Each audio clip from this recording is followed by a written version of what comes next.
송도가 단기간 상승폭을 좀 확대하면서 기존의 하락분을 어느 정도 회복했는데요. 송도 자체로 많이 빠졌다가 튀어오른 것까지는 뭐 그럴 수 있다 이렇게 볼 수 있는데, 거기서 더 오르기에는 힘이 좀 부족하다는 거죠. 인천의 강남, 부산의 해운대가 있다면 수도권에는 이곳 송도에 오션뷰가 있습니다.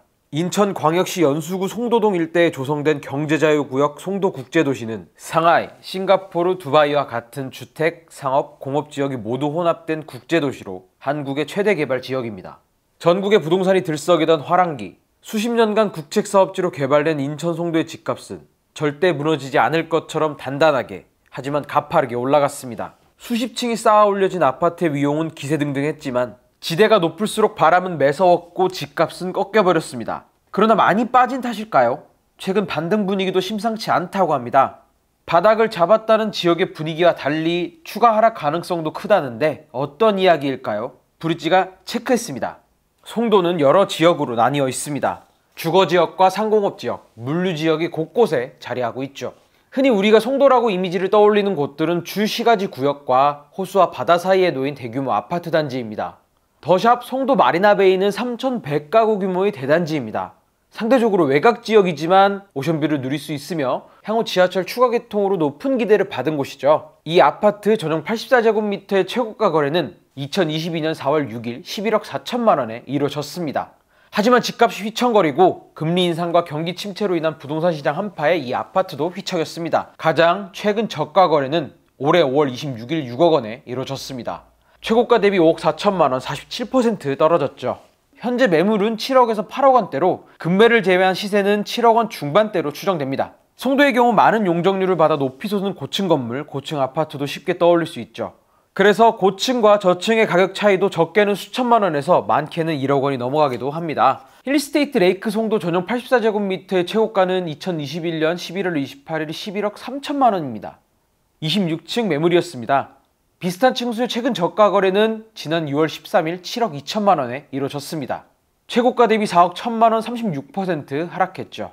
이 아파트 고층부의 시세는 7억 원대입니다. 비슷한 시기 같은 면적 3층 아파트는 6억 4,600만 원의 주인이 바뀌었죠. 두 아파트의 주변은 송도 중심시가지에 비해선 횡합니다. 아직 개발이 진행 중인 공구이며 택지 개발에 따른 아파트 공사도 인근에서 이루어지고 있죠. 한때 11억 원을 넘어선 두 아파트가 절반에 가까운 6억 원대에 거래됐다는 거죠. 이 지점을 바닥으로 인지한 수요자들의 매수가 최근 증가했습니다. 인천 1호선은 앞서 언급한 마리나베이 인근까지 연장될 예정입니다. 현재 1호선이 지나가는 지역은 신도시 인프라가 형성돼 있죠. 저희가 다음으로 살펴볼 곳은 지식산업 단지입니다. 송도는 직장과 주거가 한꺼번에 해결되는 지역입니다. 지식산업단지와 인접한 오피스텔과 아파트가 주목받은 이유도 이 일대에 직장을 마련한 수요자들이 한번 자리를 잡고 나면 사실상 평생 떠나지 않을 수도 있기 때문이죠. 송도 국제도시에 걸맞게 국제학교와 외국대학의 국제캠퍼스 등을 유치했으니 교육 여건도 갖추고 있습니다. 그런 중장기적 기대감에 10억 원을 돌파했던 거죠. 하지만 개발의 열매를 받아들기까지 높아진 금리를 감당하긴 어려웠을 것으로 보입니다. 송도 더샵 센트럴시티 전용 84제곱미터는 2021년 8월 21일 11억 5천만 원의 최고가 거래를 기록했습니다. 그리고 올해 초인 1월 24일 7억 5백만 원으로 떨어졌습니다. 최고가에서 4억 4,500만 원, 약 38% 빠진 금액이죠. 많이 빠졌다고 생각한 수요자들의 매수로 최근인 지난 6월 26일 8억 3,500만 원의 반등 거래도 확인됐습니다. 매물도 8억 원대를 오가고 있는 상황이죠. 인근 단지인 송도 에듀폴의 푸르지오 전용 84제곱미터도 사정은 비슷합니다. 최고가는 2022년 2월 26일 10억 4천만 원을 찍었습니다. 지하철역과 한 블럭 멀어진 탓에 상대적으로 가격이 낮지만 10억 원은 넘어섰었죠. 이 아파트는 최근에도 저가 거래가 확인됐습니다. 지난 5월 6일 6억 9천만 원에 거래됐죠. 13개월 만에 3억 5천만 원 34% 하락했습니다. 하지만 두 달 만에 이 아파트 같은 면적은 7억 8,900만 원, 8억 원 가까운 금액에 계약이 진행됐습니다. 인천 송도는 2021년 말 2022년 초까지 부동산 극성수기에 훨훨 날아올랐습니다. 30년 가까이 국가가 진행한 계획도시였던 만큼 중장기적 관점에서 차익 실현을 기대한 투자 수요도 들어왔죠. 현장에서는 지난해 초까지의 상승은 분명 과도한 부분이 있었다고 말합니다. 하지만 올해 초 이뤄진 하락 거래들로 바닥을 찍었다는 인식이죠. 액수적으로는 뭐 6억 정도 떨어지긴 했지만 이 떨어진 게 송도만에 국한되는 문제는 아니고요. 어차피 이제 세금 관련된 문제도 되어 있고 다주택자들 빨리 이제 처분해야 되는 기간도 겹쳐 있었고요. 그 다음에 금리 상승도 많이 영향이 있죠. 일단은 많이 떨어질 부분도 있었고요. 그리고 전체적으로 보면은 급등하는 거는 아니지만 그래도 우상향으로 조금씩 회복하는 느낌은 보여지고 있어요. 그러나 개발이 진행되는 지역인 만큼 인프라는 부족합니다. 시가지의 경우 인프라가 일부 갖춰져 있지만 마리나베이와 같은 아파트 주변은 말 그대로 횡한 벌판에 잡초만 무성하죠.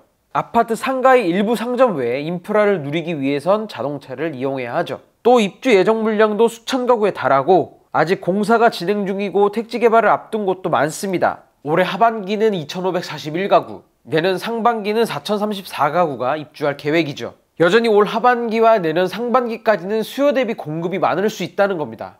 송도의 최근 반등세는 분명 유의미하지만 추가 상승 여력은 부족하다는 분석입니다. 송도가 수도권 지역 집값을 견인하기는 어렵다는 것이죠.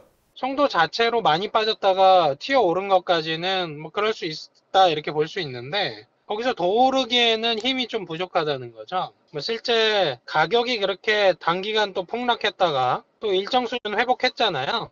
정상화 수준에서 그냥 보시면 될 것 같고요. 추가적인 그 상승폭을 확대하려면 서울 쪽 혹은 경기도 쪽에서의 명확한 상승 시그널이 추가로 나올 필요가 있습니다. 현장에서 살펴본 송도의 분위기는 절대 무너지지 않을 것이라는 확신이었습니다. 부동산 화랑기 급격한 상승은 송도만의 문제는 아니었고 올해 초 급락에 따라 거품이 충분히 빠졌다는 것인데요. 2025년 도시의 완성과 함께 지역 집값도 우상향할 것이란 기대감이 가득했습니다. 하지만 올해 하반기와 내년 상반기 대규모 단지의 입주가 예정돼 있고 송도 곳곳은 여전히 개발이 덜 돼 벌판으로 남은 곳이 많습니다. 송도 집값 바닥은 내년 하반기에나 올 것이란 이야기도 많죠.